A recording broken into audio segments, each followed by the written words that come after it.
Hello violinists, welcome to the Prime Strings Violin School. I'm Henriette and this video is lesson 33 in the violin class for beginners Crickboom method. And today we're going to learn a different finger pattern, and in your book it's called position B. It's also sometimes referred to as the second finger pattern.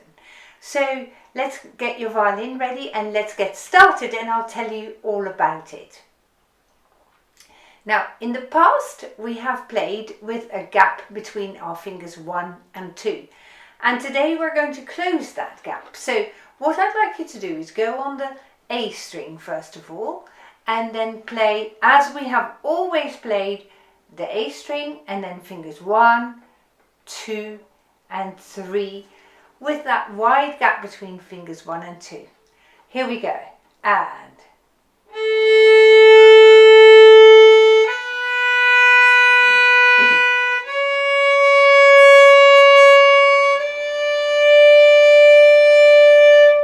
And here you can clearly see there is a space between fingers 1 and 2, and fingers 2 and 3 are together, and I can show it to you like that.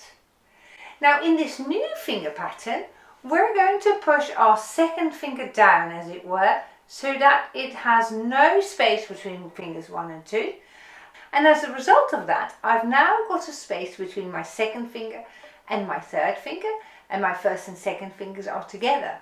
So let's play this starting on the A string like we did before, and let's hear what the difference is in sound. So starting on a long A, here we go.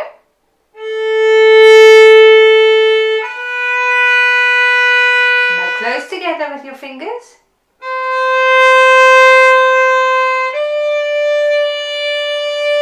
And there's your third finger.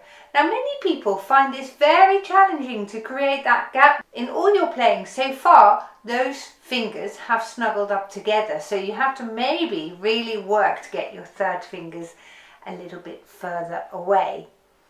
Shall we play that again? Starting on A.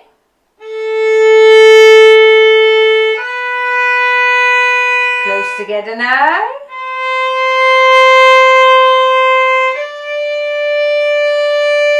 Good. Now let's add the fourth finger to this. And the fourth finger, as you know, hasn't changed. It has a gap as well. Shall we play that again? Starting on A.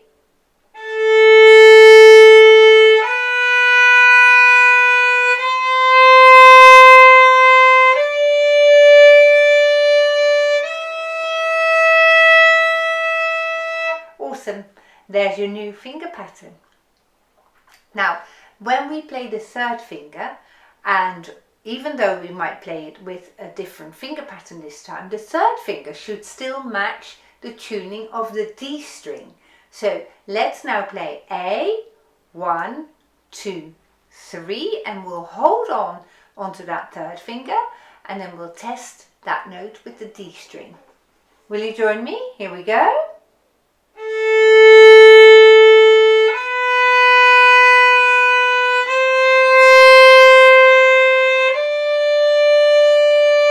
Hold it here, and let's test this with the D string.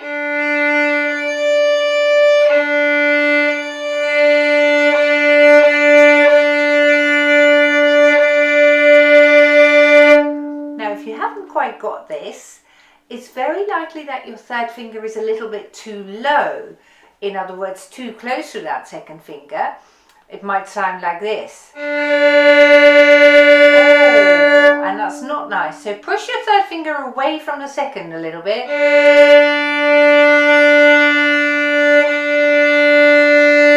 That's a lot better. Shall we do that again? Start with long bows and A.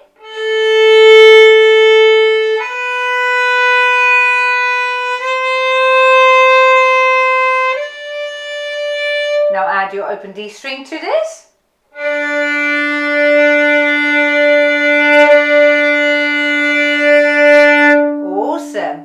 And now let's have a look in your book. Today's lesson is all about the red book exercise 53 and the green book exercise 76, but if you look just above those exercises there is a position B outline. Now, part of that we've already played. Let's now play it off the music, shall we? So we're starting on the A string, and as you can see, the music is written as minims, as half notes, so you play it with long bows. Off we go. And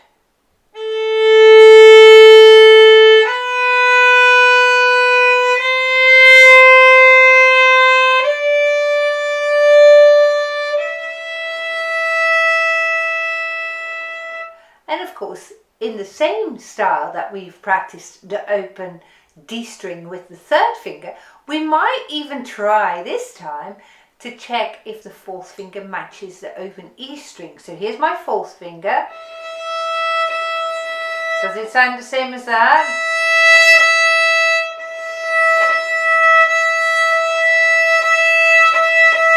And here you can very clearly hear how the character of these two sounds is very different. The E string being much brighter and the A string being a little bit more mellow, but the pitch is the exact same one if you've done it correctly. Let's practice this again, and then we'll practice the same testing, both of the third finger and the fourth finger this time. And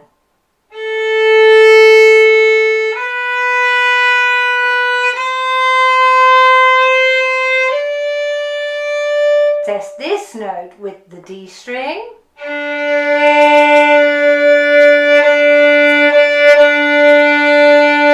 Good, and now add your fourth finger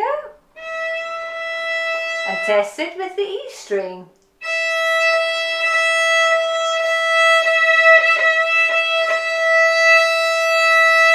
Now it's very likely that these notes don't quite match, in which case I suggest that you stop, adjust your finger before you then carry on playing the fourth finger and see if that matches. If it doesn't match, just pause for a while, see if you can find the exact sweet spot where the two notes are perfectly in tune.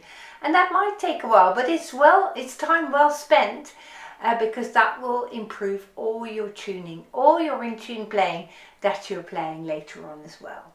So now let's have a look at the second half of that example, which is the same thing that we've played before, except for this time it's on the D string. So let's play this with a close second finger as well. D.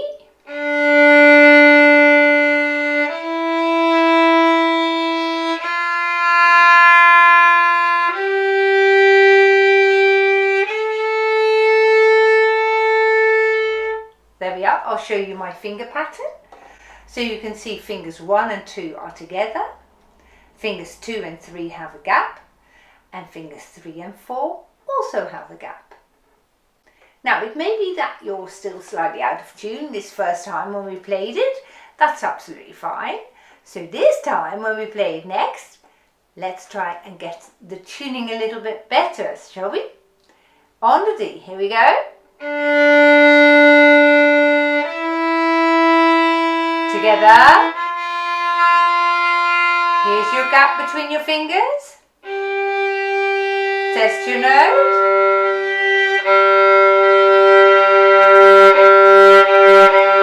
And I'm testing it here with the G string. Shall we test it again?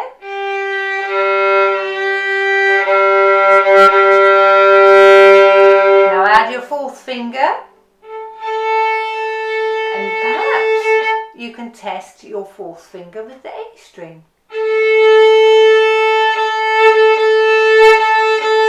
Now many people find that very, very challenging to play the fourth finger on the D string and the open A string together.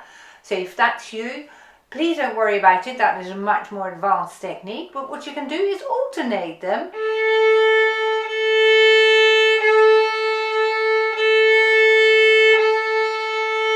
And again, you can hear that the character of that note is slightly different, the A string being a little bit brighter in quality than the D string, but the pitch of the notes is exactly the same. If your pitch isn't exactly the same, you need to move your fourth finger, and in a moment we'll try it again and you will get your fourth finger better in tune. So let's play this part on the D string one more time, shall we? Here we go. D.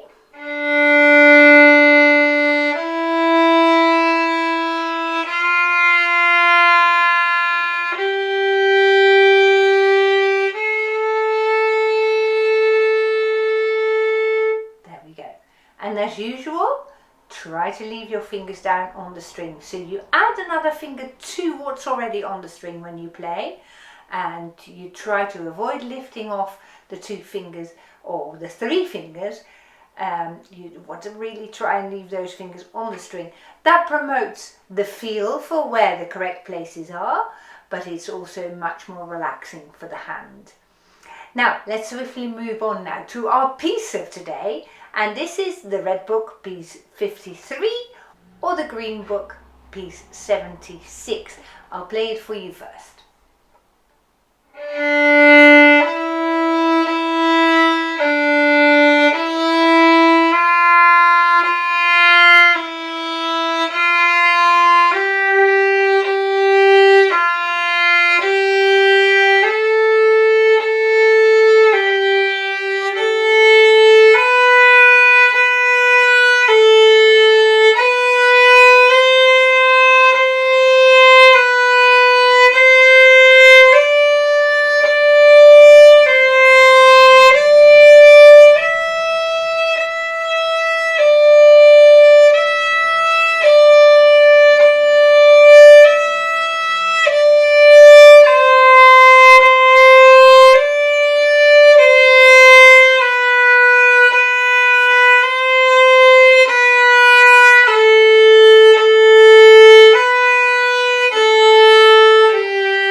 There we go. Now first of all, you will have noticed that I was using the whole bow, and I changed my notes roughly in the middle of the bow, so that each of those 2 crotchet notes, or quarter notes as they're called in America, get an equal amount of your bow. I sometimes see this with the bowing, and you see that the first finger has got a lot shorter a bow. Look again. See? The E has got a lot shorter a bow than the D. And we want to share the bow out evenly between those 2 notes. And I can do that by adding my finger when I'm in the middle of the bow. Here we go. And you might still have your marker in the middle of the bow to help with that. You notice that, as usual, while this is really a left-hand exercise, I'm talking to you about the bow first, because we want to make sure that our notes are going to be sounding good. So we need to find the right bow division first of all. So once you've sorted that, let's see if we can play this. Are you going to join me this time? I'll count us in for 4. And we're seeing how far we can get. So if you can join me up to the end of line 1, terrific. If you can join me up to the end of line 2, awesome. If you can't join me for that long, if you can join me for 2 bars, you've made a fantastic start, okay? The rest will come. Once you get a start, you can move on from there. So I'll count us in for 4. 1, 2, 3, 4.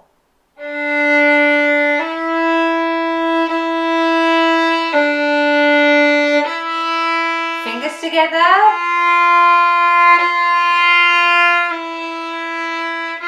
Have a gap between your fingers now.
Terrific. That was a really good start. You've got to start somewhere, don't you? And you've done it already today. Now, let's find out where the trickiest part of your playing was. So think back to how you played it a moment ago, and let's find out where you found it very, very tricky. For some people, that is the second bar. So let's pick out the second bar and let's play only the second bar just to give you a bit more extra practice on it. So we're starting the second bar on the first finger and we're adding the second finger really close. Here we go, and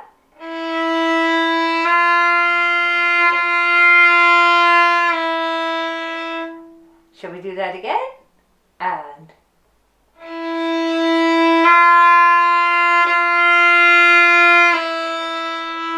well done. And so you might practice that a couple more times if you still find that very challenging, to put that second finger right by the side of the first finger, and that's okay. Now some of you might say, oh no, I don't find the second bar too challenging. I find the third bar much more challenging because there is a wide space between my second and third fingers. So let's now practice the third bar. Now for that I need to get my first and second finger on the string like this. And then we can start the third bar. Will you join me? And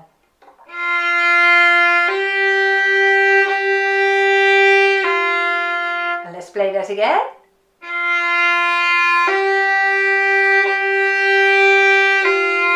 And this time let's play it and then hold on to the third finger and test the third finger with the open G string.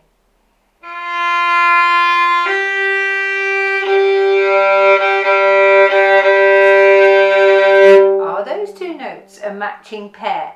If not, let's experiment with the spacing of your third finger, shall we?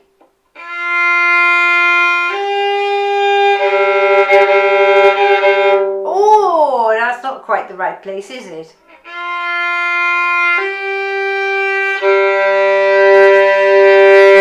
And there we have it. You can pick out your most difficult place and practice it separately, and that way you're going to progress really fast, because once you've practiced either your second bar or your third bar, or whichever bar was the most tricky one for you, that will then get a lot better. So that means that another bar will then get the next trickiest bar, won't it? So then you pick out that particular bar, which is different for everyone. Some people will say, oh, I find a transition from going off the D string onto the A string a little bit more challenging. Well, that's fine. Then you can practice that transition a few times, which means it hopefully gets better.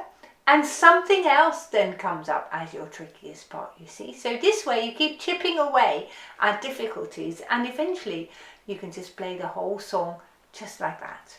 So whilst that might be a little while off still, let's have another go playing the whole song from the beginning to the end. 3, 4.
to have got a lot better in the course of this video.